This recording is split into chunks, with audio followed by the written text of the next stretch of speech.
Sir வணக்கம் sir. வணக்கம். மாதிரி தேர்தலுக்கு முன்ன வரைக்கும் விஜயை எதிர்த்து பேசினவங்களாம் இப்போது விஜய்க்கு ஃபேவராக பேசிகிட்டு இருக்காங்க. இதை எப்படி சார் பார்க்குறீங்க? நீங்கள் ஃபேவராக பேசுகிறவங்க அப்படின்ட்டு தாண்டி நீங்கள் ஊடகத்தில் இருக்கிறவங்களே பார்த்தீங்கன்னா எலெக்ஷனுக்கு முன்னாடி ஒரு மாதிரி பேசுனாங்க, எலெக்ஷன் முடிஞ்ச பிறகு கூட பார்த்தீங்கன்னா ஒரு சார்பாக பேசிகிட்டு இருந்தாங்க. அதன் பிறகு அப்படியே கொஞ்சம் கொஞ்சமாக மாறி அது வேறு விதமாக பேச்ச ஆரம்பிக்குது. இதை மாற்றி பேசுகிறாங்கன்றதை தாண்டி ஒரு பக்கம் விஜய்க்கெல்லாம் ஒரு ஓட்டும் கிடைக்காதுங்க. நம்ம விஜய்க்கு ஆதரவோ எதிர்ப்போ கிடையாது. தமிழக அரசியலில் விஜய் சொன்ன மாதிரி 50 வருஷத்துக்கு ஒரு தடவை வருகிற தேர்தல் இது ஒரு அதிசய தேர்தல் அப்படின்னு சொன்னார். அப்படி ஒரு அதிசய தேர்தலாகத்தான் இந்த தேர்தலை தமிழக வாக்காளர்கள் சந்தித்துள்ளார்கள், தமிழகத்தில் உள்ள அரசியல்வாதிகள் பார்த்துள்ளார்கள் என்பதுதான் அப்பட்டமான உண்மை. அதுக்கு காரணம் என்னன்னா, வழக்கமாக ஒரு கட்சி 5 வருஷம் ஆண்டா இன்னொரு கட்சி 5 வருஷம் ஆளும்.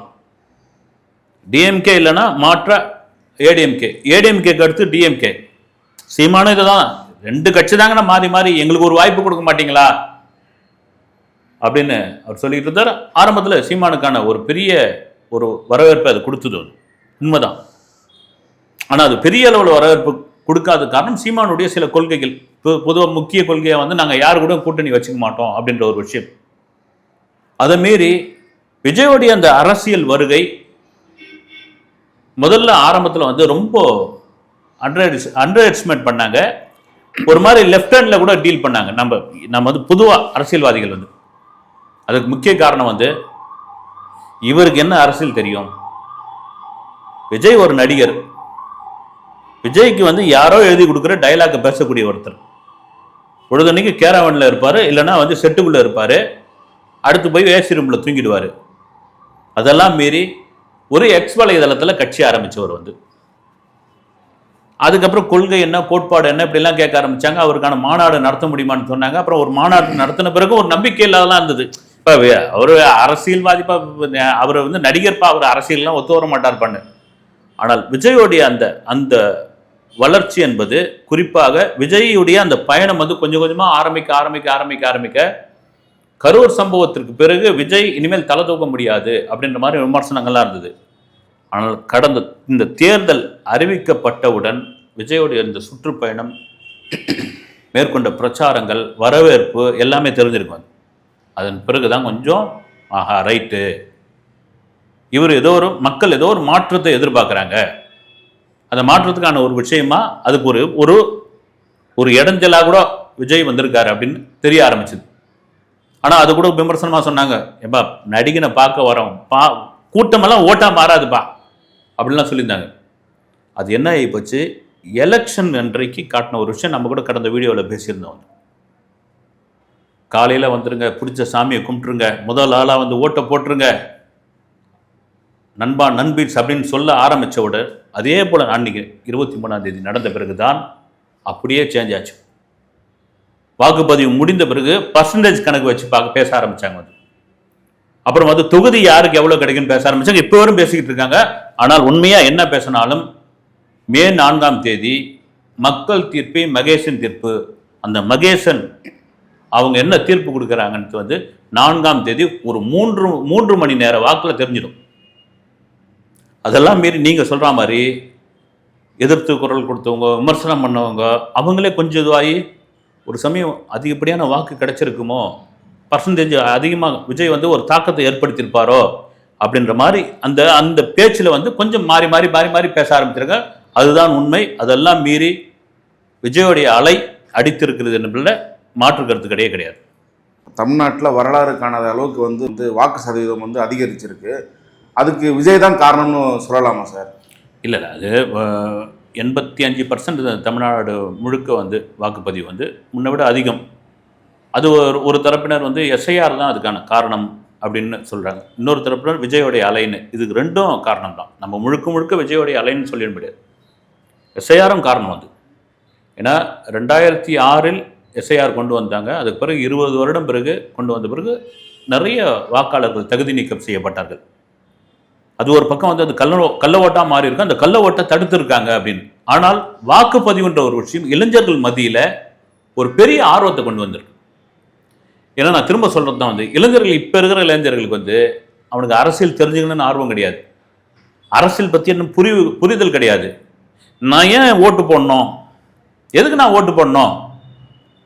இப்போ இளைஞர்கள் கூட்டம் தான் சினிமா பார்க்குதுப்பா, அவங்க தான்ப்பா தேட்டரை நிரப்புறாங்க அப்படின்ற ஒரு இது அது உண்மையாக இருந்தது. இப்போ சமீப காலமாக என்ன ஆகிப்போச்சு, நான் ஏங்க தேட்டருக்கு வரணுன்ற அளவுக்கு ஆகிட்டான் வந்து.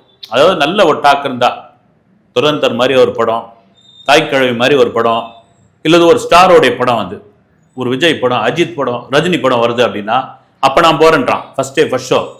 அதன் பிறகு ஏன் நான் ஓடிடியில் பார்த்துக்கிறேன், ஃபோனில் பார்த்துக்கிறேன் அப்படின்னு செல்ஃபோனே கதியாக இருக்கிற அந்த இளைஞர்கள் மத்தியில் அரசியல் புரிதல், அரசியல் மாற்றத்தை கொண்டு வந்தது விஜய் என்பதில் மாற்று கருத்து கிடையாது. அதுதான் என்ன இருக்குதுன்னா இந்த ஓட்டு போடுற ஆர்வத்தை கொண்டு வந்திருக்குது. விஜய் மாதிரியே வந்து அந்த தேர்தல் பிரச்சார காலத்தில் அல்லது அவருடைய சுற்றுப்பயணத்தில் அந்த வெள்ளை சட்டை காக்கி பேண்ட் போட்டுன்னு வந்த மாதிரியே வந்து அந்த ட்ரெஸ் எல்லாம் போட்டு வந்து போட்டிருக்காங்க. ஆனால் வாக்கு சதவீதம் அதிகரித்துள்ளது. இந்திய தேர்தல் ஆணையரே வந்து அதுக்கு வந்து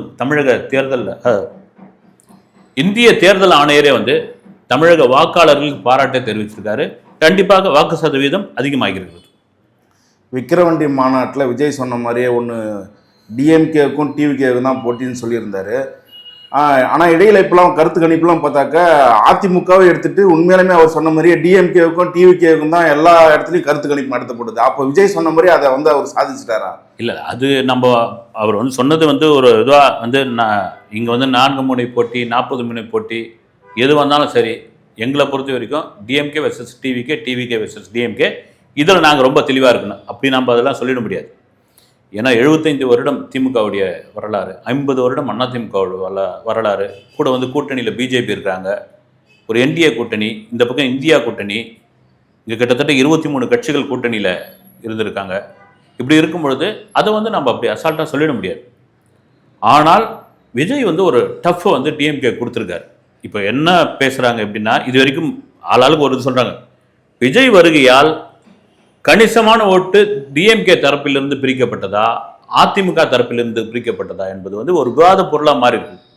ஆளாளுக்கு ஒரு கால்குலேஷன் சொல்கிறாங்க, ஆளாளுக்கு ஒரு கருத்து கணிப்பு சொல்கிறாங்க. ஆனால் நெட் ரிசல்ட்டாக வரும்பொழுது தான் அது தெரியும். வந்து இது பர்சன்டேஜா, விஜய் எத்தனை இடத்துல ஜெயிச்சிருக்காரு, உண்மையாக யாருடைய வாக்கு வந்து அவர் அதிகமாக எடுத்திருக்காரு, இது ஒரு தொங்கு சட்டசபையாக வருமா, இல்லை மெஜாரிட்டியாக யாருக்கு கிடைக்கும், இல்லை விஜய் வந்து கிங்காக இருப்பாரா, கிங் மேக்கராக இருப்பாரா, இது எல்லாம் வந்து 4ஆம் தேதி தான் தெரிய வரும். ஆனால் அவருடைய கான்ஃபிடென்ட் அது வந்து டிவிகே வெர்சஸ் டிஎம்கே அப்படின்னு. அதை தாண்டி வந்து நம்ம அதிமுக, பிஜேபி, மற்ற கட்சிகள் நம்ம வந்து ஈஸியாக புறந்தள்ளிட முடியாது. ஏன்னா அவங்களுக்கான ஒரு வாக்கு வங்கி இருக்குது, நாம் தமிழர் கட்சிக்கும் ஒரு வாக்கு வங்கி இருக்குது. அந்த வாக்கு வங்கி சரிஞ்சு போயிருக்கலாம் விஜய் வந்ததுனால, மற்றபடி வந்து நம்ம அதை வந்து புறக்கணிச்சிட முடியாது.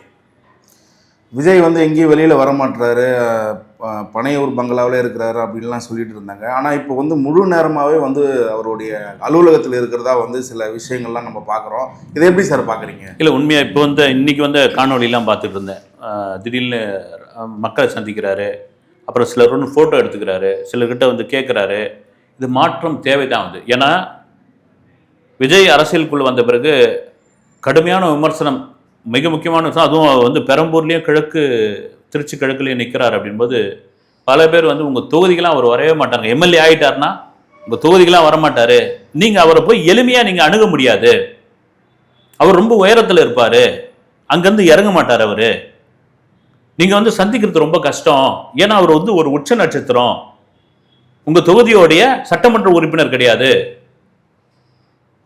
உங்களுடைய மக்களுடைய பிரதிநிதி கிடையாது, இப்படிலாம் சொல்லிட்டு இருக்கும்பொழுது தான் அவர் வந்து அந்த பெரம்பூர் கூட்டத்தில் சொன்னது, நான் வருவேன், இங்கே வந்து ஒரு வீடு எடுத்து தங்குவேன், மாதத்துக்கு ஒரு முறை உங்களை சந்திப்பேன், என்ன நீங்கள் அணுகிறதுக்கு ரொம்ப எளிமையான மனிதனாக நான் இருப்பேன் அப்படின்னு. இதுதான் வேணும். அது அதற்கான ஒரு முன்னோட்டமாக கூட, அதற்கு ஒரு அச்சாரமாக கூட அவருடைய சமீப வீடியோக்கள், இன்னைக்கு நேற்று வந்த அந்த சோசியல் மீடியாவில் வந்த வீடியோக்கள்லாம் பார்க்கும்போது சந்தோஷமாக இருக்குது. வந்து ஒருவேளை விஜய் வெற்றி பெற்று, சொல்கிறேன் நான் பொதுவாக, ஏன்னா இதுக்கு முன்னாடி நம்ம சொல்ல முடியாது, வந்து வெற்றி பெற்று அதிக தொகுதியோ அல்லது குறைந்த தொகுதியோ வெற்றி அப்படின்னு வந்த பிறகு அவர் மக்களுக்கான ஒரு பிரதிநிதியாக, மக்களுக்கு அணுகுவதற்கு எளிமையான ஒரு மனிதராக இருந்து விட்டால் அவர் அரசியல் களத்தில் அவரும் ஒரு பலம் வாய்ந்தவர், மிக பலம் வாய்ந்தவர் என்பதில் மாற்று கருத்து கிடையாது. சார், விஜயின் வந்து கடைசி படமான ஜனநாயகன் வந்து 8ஆம் தேதி ரிலீஸ் அப்படின்னு சொல்லிட்டு ஒரு சில சோசியல் மீடியாவில் ஒரு சில நிகழ்ச்சியெலாம் நம்ம பார்க்குறோம். ஒருவேளை 4ஆம் தேதி ரிசல்ட் வந்து முதலமைச்சர் ஆகிட்டு 8ஆம் தேதியை வந்து அவர் வந்து ஜோசப் விஜய் என்னும் நான் அப்படின்னு அந்த சொல்கிற டைமில் அந்த படம் ரிலீஸ்னால் தமிழ்நாடு எப்படி சார் கொண்டாடுது? அது உங்களுடைய விருப்பம், பல தாவேகா தொண்டர்களுடைய விருப்பம், விஜய் ரசிகர்களுடைய விருப்பம். என்ன வேணாலும் நடக்கலாம் அரசியலில் வந்து, என்ன வேணாலும் நடக்கலாம். அதுக்கு முன்னாடி நம்ம ஜோசியம் சொல்லிட முடியாது, நான் சொல்லிட முடியாது. வந்து பல பேர் அப்படி சொல்லியிருக்காங்க. ஆனால் ஜனநாயகன் படத்தின் மீதான ஒரு பிரச்சனை, அது 9ஆம் தேதி ஜனவரி 9ஆம் தேதி ரிலீஸ் ஆகியிருக்க வேண்டிய ஒரு படம். அது இன்றைக்கி ரிலீஸ் ஆகியிருந்தால் அது ஓடி முடிச்சிருக்கோம். ஆனால் அதை வந்து சுத்தலில் விட்டு அது அங்கே இங்கே மாறி அப்புறம் வந்து அது ஆன்லைனில் அந்த படம் வெளியே வந்து அது இன்னும் ஏன் படத்தை வெளியிடாமல் இருக்காங்க? இப்போ கூட பார்த்தீங்கன்னா அது ரிவர்சிங் கமிட்டி மறுபடியும் அந்த படத்தை பார்த்துருக்காங்கன்னு வேறு சொல்லியிருக்காங்க. ஒருவேளை நீங்கள் சொல்கிற மாதிரி அப்படி நடந்துருச்சு அப்படின்னா அந்த படம் ஈஸியாக வெளியே வந்துடும். அதை தாண்டி அந்த படத்தை எப்படியாவது ரிலீஸ் பண்ணி தானே ஆகணும். ஏன்னா தியேட்டருக்காரங்க இன்னும் பெரிய நம்பிக்கையாக இருக்கிறாங்க.